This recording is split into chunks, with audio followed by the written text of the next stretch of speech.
শুয়ে পড়বো মানে? আপনি আমাকে আদর করবেন না? কেন আদর করতে হবে কেন? বিয়ের রাতে স্বামী স্ত্রীকে অনেক বেশি ভালোবাসে, আপন করে নেয়, তাহলে আপনি আমাকে আদর করবেন না কেন? আমি না আপনার বউ? কিসের বউ? আমি আপনাকে স্ত্রী হিসেবে মানি না। যেখানে আপনাকে কখনো দেখিনি সেখানে ভালোবাসতে যাব কি করতে? আপনি কি আমার উপর খুব রেগে আছেন? রাগ করে থাকবে না তো কি করবে? আপনি আমাকে কেন বিয়ে করেছেন? আগে তো ভালোবাসতাম না, কিন্তু এখন অনেক বেশি ভালোবাসি, তাই বিয়ে করেছি। কিন্তু আমি আপনাকে মন থেকে কখনোই মানতে পারবো না। ইভেন যেখানে আপনাকে কখনো দেখিনি তার উপর আপনি যেভাবে পর্দা করে রেখেছেন তাতে মনে হচ্ছে আপনি খুব কালো আর কুৎসিত দেখতে।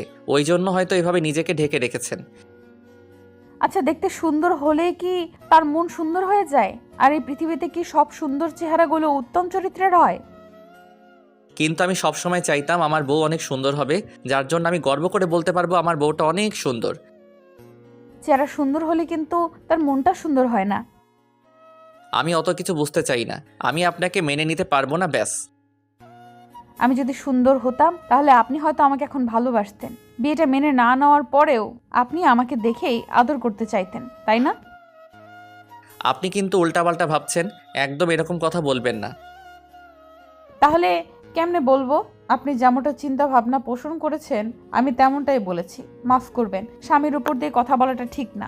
তারপরও আপনার এই চিন্তা ভাবনার জন্য আর আপনাকে বোঝানোর জন্য আপনার কথার উত্তর আমাকে দিতে হলো। মেয়েটার এমন ধারা কথা শুনে নিলয় অবাক হয়ে ওর দিকে তাকিয়ে রইল।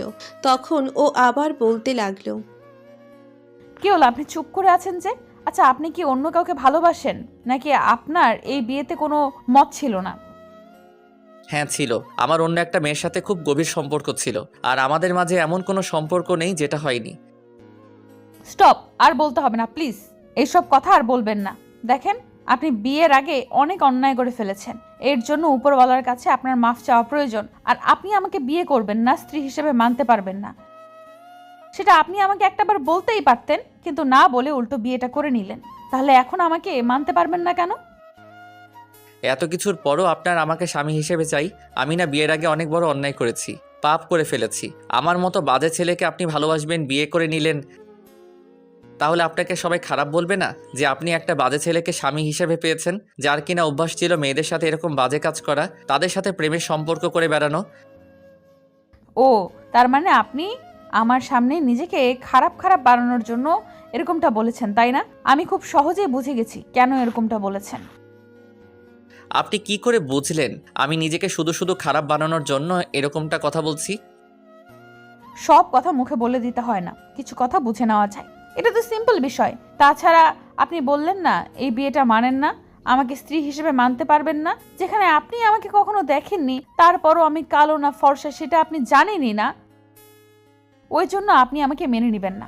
ইভেন বিয়েটা আপনি করতেই চাচ্ছিলেন না, ওই জন্য আমি যেন আপনাকে ভুল বুঝি, আপনাকে বাজে ভাবে, সেজন্য আপনার থেকে দূরে সরে যাই। তাই আপনি আমার সামনে এইভাবে নিজেকে ছোট করলেন, তাই না? দেখেন, মানুষ নিজেকে ছোট করলেই তো আর সে ছোট হয়ে যায় না। সে কেমন কি তার পরিচয় সেটা তার ব্যবহারেই বোঝা যায়। তাছাড়া আমার বিশ্বাস আপনি এমন কোনো কাজ করতে পারেন না। কিন্তু আপনি তো আমাকে কখনো দেখেননি, আর আপনি আমার বিষয় জানলেন কি করে আমি এমনটা করতে পারি না? সবার জন্য সবকিছু দেখতে হয় না, আর বুঝতেও হয় না। আর আমি আপনাকে না দেখেও আমার বড় ভাইজান আপনাকে দেখেছিল, দূর থেকে ফলো করত, আপনি কেমন কোথায় জানার চেষ্টা করত। তাই ভাইজান সবটা জানতো। তার উপর যদি আপনারা আব্বু আম্মু আমাকে পছন্দ করেছিল আর আমার হাতগুলো আপনার জন্য চেয়েছিল, তখন আমার আব্বু আম্মু বারণ করতে পারেনি। তার মানে সবটা প্ল্যান করেই করেছিল। তাহলে যখন আপনি জানতেন আমি ইসলামিক শিক্ষায় শিক্ষিত নই, জেনারেল লাইনে পড়াশোনা করেছি, আর আপনার মতো করে আপনাকে ভালোবাসতে পারবো না, আপনার মনের মতো হব না, তাহলে আপনি আমাকে বিয়েটা কেন করলেন? এক প্রকার তেমনটাই বলতে পারেন, কারণ আপনার আব্বু আম্মু আমাকে অনেক আগে থেকে পছন্দ করত। সেটা বলতে পারেনি। ভাইজান ভেবেছিল একটা ভালো ছেলের হাতে আমাকে তুলে দিবে, তাই যখন জানতে পারে আপনার আব্বু আম্মু আমাকে পছন্দ করে তখন থেকে আপনার উপর নজর রাখতো। ভেবেছিল ওনাদের সাথে কথা বলবে, তার আগে আপনার আব্বু আম্মু বাসায় গিয়ে কথা বলে। তাছাড়া জেনারেল লাইনে পড়লে যে সে ভালো হবে না, তার শিক্ষা দীক্ষা নেই, সে ইসলামিক শিক্ষায় শিক্ষিত হতে পারবে না, তেমনটা কিন্তু নয়। আর আপনি এখন হয়তো একটু ভুলের পথেই আছেন, কিন্তু আস্তে আস্তে সবটা ঠিক হয়ে যাবে। উপরওয়ালা কখনকার হেদায়েত রেখেছে সেটা একমাত্র উনিই জানেন। আর যতদূর শুনেছি আপনি কোনো বাজে কাজ করতে পারেন না। আপনি এত শিওর হলেন কি করে আমি আপনাকে একটা সময় ভালোবাসবো আর আপনার কথাতে আপনার মতোই চলবো? আপনি কোথায় শুনলেন? আমি কোনো বাজে কাজ করিনি, আমি কোনো বাজে ছেলে না। বললাম না, নিজেকে যে ছোট বানানোর চেষ্টা করে সে কখনো বাজে হতে পারে না। আর আমি তো আপনাকে এখনই আমার মতো আপনাকে চলতে বলিনি। উপরওয়ালার খেয়াল খুশি মতো চললেই হবে। আমি কারোর উপর দায়িত্বের বোঝা চাপিয়ে দিতে চাই না। আমার ভালোবাসাটা দিয়ে আপনাকে পাল্টে দিতে চাই। এটাকে যদি আপনি আদেশ নিষেধ কিংবা দায়িত্ব ভাবেন তাহলে আপনার ভুল ধারণা। আমি আপনাকে কোনো কাজে জোর করব না। যে ছেলে কিনা মাদ্রাসায় গিয়ে ছোট বাচ্চাদের সাথে সময় কাটাতে পারে, এতিমখানায় গিয়ে নিষ্পাপ শিশুদের খাওয়াতে পারে, সে ছেলে কখনো বাজে হতে পারে না। আমার চিন্তাধারায় আসে না সে কখনো বাজে কাজ করতে পারে। আপনি এসব জানতে পারলেন কি করে? আমি যে মাদ্রাসায় যাই, ওই ছোট বাচ্চাগুলোর সাথে খেলা করি, ওদের সময় দেই। আমার বড় ভাইজান আপনার সম্পর্কে সব খোঁজ খবর রেখেছে। আর আব্বু আম্মু কি না জেনেই আপনার সাথে বিয়েটা দিয়েছে? আর আপনার আব্বু আম্মু বলেছিল যে আমার সাথে আপনার বিয়ে হলে আপনি আস্তে আস্তে পাল্টে যাবেন। আপনার ভেতরে সেই পাল্টানোর চেষ্টাই আছে, কিন্তু এই সমাজ আপনাকে পাল্টাতে দিচ্ছে না। আপনার বন্ধু বান্ধব আপনাকে এসব থেকে দূরে রাখতে চাইছে, কিন্তু বিয়ের পর আপনি ঠিকই বুঝতে পারবেন যে কোনটা আসল জীবন।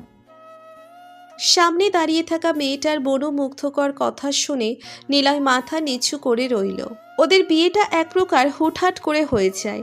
আর বিয়ের 1 সপ্তাহ আগে নিলয় জানতে পারে একটা মাদ্রাসায় শিক্ষিত মেয়ের সাথে ওর বিয়ে। আর মেয়েটা নাকি খুব ভদ্র সভ্য। নিলয় ওকে বিয়ের আগে দেখেনি।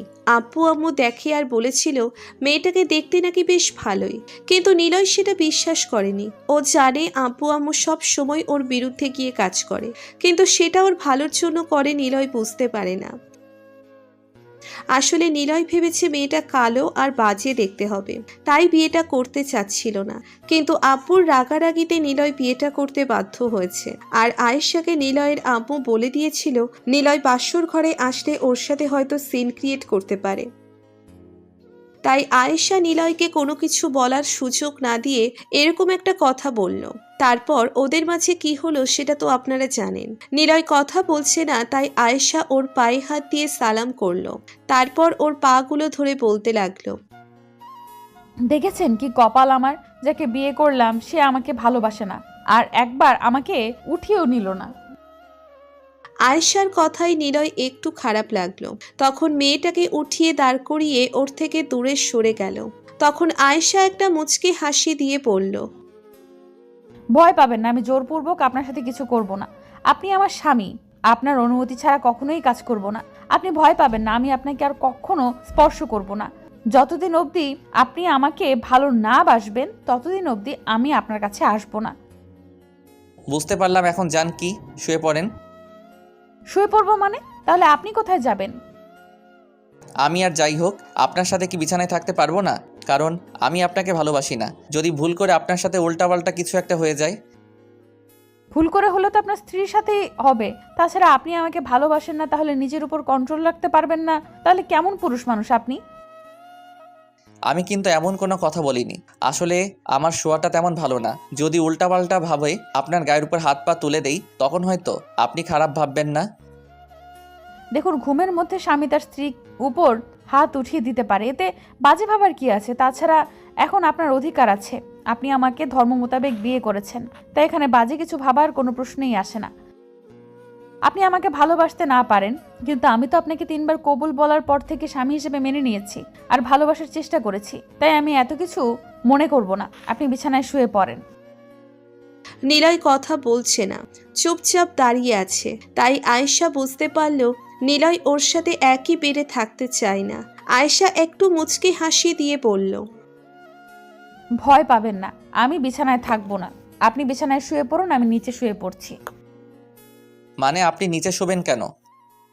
স্বামীকে নিচে রেখে আমি শান্তিতে ঘুমাতে পারবো না। এরকম একটা বাজে কাজ আমাকে করতে বলবেন না দয়া করে। আপনি বিছানায় শুয়ে পড়েন, আমি বিছানায় সেদিনেই থাকবো যেদিন আপনি আমাকে মন থেকে মেনে নেবেন আর ভালোবেসে নিজের করে নিতে পারবেন। আপনি শুয়ে পড়ুন, আমি চাই না আপনার মতের বিরুদ্ধে কিছু করতে। প্লিজ একটু দয়া করে করুন। আয়েশার কথাতে নিলয় না করে বিছানায় গিয়ে শুয়ে পড়ল। তখন আয়েশা নিচে বিছানা করে শুয়ে পড়ল। নিলয় ওর দিকে ফ্যালফ্যাল করে তাকিয়ে আছে। আয়েশা অন্যদিকে ঘুরে শুয়ে আছে। এখনো ওর মুখের পর্দাটা সরায়নি, আর কি করেই বা সরাবে। আয়েশা ভেবেছিল স্বামী এসে নিচু হাতে ওর নিকাবটা উঠিয়ে ওকে দেখবে, সেখানে ওকে না দেখেই বলে দিয়েছে ও নাকি কালো।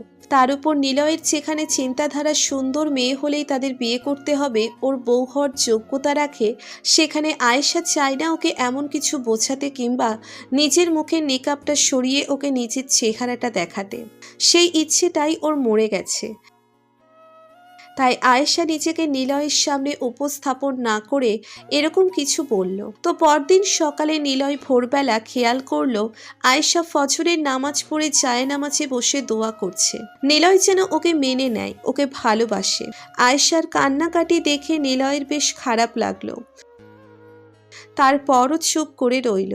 একটা সময় নিলয় আবারও ঘুমিয়ে পড়ে। তো সকাল 9টার দিকে কেউ একজন এসে নিলয়কে ধাক্কা দিয়ে ডাকতে লাগলো। কয়েকবার ডাকলে ও চোখ খুলে তাকালো, আর চোখ খুলে যাকে দেখলো তাকে দেখার পর নিলয়ের হুঁশই উঠে গেল। নিলয়ের মনে হচ্ছিল ও কোনো স্বপ্নের মধ্যে আছে, কারণ ওর সামনে যে মেয়েটা দাঁড়িয়ে আছে তাকে দেখতে একদম হুর পরীদের মতো। কেমন যেন চেহারাটা নূরের মতো জলজল করছে, যার জন্য নিলয় তাড়াহুড়ো করে উঠে বসলো। এমন কিছু বিশ্বাস হচ্ছিল না, তাই নিলয় চোখ ডলতে ডলতে আবার মেয়েটার দিকে তাকিয়ে বলতে লাগলো, আপনি এখানে? স্বামীর রুমে তো স্ত্রী থাকে, এটা প্রথম জানেন আপনি? স্ত্রী মানে? ও, আপনি তো আমাকে কালকে রাত্রে দেখেননি, আর বিয়ের আগেও দেখেননি, আর আমিই চাইছিলাম না বিয়ের আগে আপনি আমাকে দেখেন। তখন আপনার অধিকারটা না থাকলেও এখন আপনার সম্পূর্ণ অধিকার আছে আমার মতো একটা কালো আর কুৎসিত মেয়েটাকে দেখার। আর হ্যাঁ, আপনি কালকে যাকে বিয়ে করেছেন, যাকে স্ত্রী হিসেবে মানতে পারবেন না বলেছিলেন, আমি সে। নিলয় কথা বলছে না, তাই আয়েশা মুচকি হাসি দিয়ে বলল, নিন উঠুন, এখন থেকে আর এত বেলা অবধি ঘুমাবেন না দয়া করে। একটু ইবাদত বন্দিগিও তো করতে পারেন সকাল সকাল উঠে। আর আব্বু আম্মু আপনাকে ডাকছে, চলুন খেয়ে নেবেন। আজকে প্রথম দিন তাই ডেকে তুলিনি, কিন্তু কালকে থেকে ফজরে ডেকে দিব। আয়েশা কথাগুলো বলে রুম থেকে বেরিয়ে গেল। তখন নিলয় উঠে ফ্রেশ হয়ে নিল আর ভাবতে লাগলো, কি একটা ভুল করলো কালকে। এত সুন্দর একটা মেয়েকে আব্বু আম্মু ওর বউ করে এনেছে, এত সুন্দর একটা মেয়েকে আব্বু আম্মু ওর বউ করে এনেছে, আর ও কিনা তাকে একটাবার না দেখেই এরকমভাবে উল্টোপাল্টা মন্তব্য করলো। তো খাওয়া দাওয়া শেষ করে নিলয় রুমে চলে আসে। দেখে আয়েশা ব্যালকনিতে দাঁড়িয়ে কিছু একটা ভাবছে।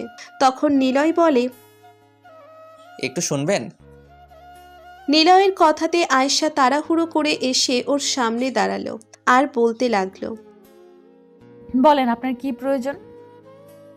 আয়েশা এরকম বিহেভিয়ার দেখে নিলয় কালকে রাত থেকে মুগ্ধ হয়ে যাচ্ছে। কালকে রাতে আয়েশা যেভাবে নিলয়কে বোঝালো, তাতে করে ওর মনে হচ্ছে বিয়েটা করে ওর জীবনের সবচেয়ে বড় সারপ্রাইজ পেয়ে গেছে। আয়েশা আগ্রহের চোখে নিলয়ের দিকে তাকিয়ে আছে।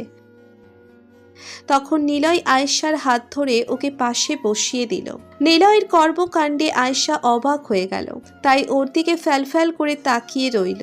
নিলয় আয়েশার শঙ্কা দূর করতে ওর গালের পাশে হাত রেখে বলল, কালকে রাতের জন্য আমি দুঃখিত। ওই কথাগুলো আমি রাগ করে বলেছি। আমি জানতাম না যে আমার আব্বু আম্মু আপনাকে আমার জন্য পছন্দ করেছে। ভেবেছিলাম যে আপনাকে পরীক্ষা করার জন্য হলেও এরকম কথা বলবো। আমার অন্য কারোর সাথে অন্য কোনো প্রকার রিলেশন নেই। আমি আব্বু আম্মুকে বলেছিলাম তাদের পছন্দে বিয়ে করে নিব, কিন্তু হুটহাট করে ওনারা আমার জন্য পাত্রী ঠিক করে ফেলেছিল। তাই অনেকটা আপসেট ছিলাম। ভেবেছিলাম আমি যাকে দেখিনি তাকে কি করে বিয়ে করব। তারপর আব্বুর কথাতে বিয়ে করে নিয়েছিলাম, কিন্তু জানতাম না এত সুন্দর একটা পরী আমার ঘরে আছে। আয়েশার চোখে পানি টলমলো করছে, ওর ঠোঁট কাঁপছে, এই হয়তো কান্না করে দিবে। চোখের পানিগুলো গড়িয়ে পড়ার আগেই নিলয় ওর কপালে একটা কিস করে দিল। সাথে সাথে আয়েশা নিলয়কে খুব শক্ত করে জড়িয়ে ধরলো আর বলতে লাগলো, জানেন কালকে কতটা ভয় পেয়ে গিয়েছিলাম, ভেবেছিলাম আপনি আমাকে কখনোই মেনে নেবেন না। আমার কতটা কষ্ট হয়েছে কালকে রাত্রে আপনার থেকে দূরে থাকতে, জানেন? কিন্তু কালকেই তো আমাদের বিয়ে হলো। তাতে কি, 3 বার কবুল বলার পর থেকে আমি আপনাকে নিজের সবটা ভাবতে শুরু করেছি। আব্বু আম্মুর কথা মতো এখান থেকে তুমি আমাকে নিজের মতো করে গড়ে নিও। আমি তোমার কাছে পৃথিবীর সবচেয়ে ভালো স্বামী হয়ে দেখাবো। তোমার কথা মতোই চলবো। আমি আপনাকে অনেক ভালোবাসবো, দেখবেন। আমিও তোমার ভালোবাসার উত্তম প্রতিদান দেওয়ার চেষ্টা করব। আমাদের ভিডিওটি কেমন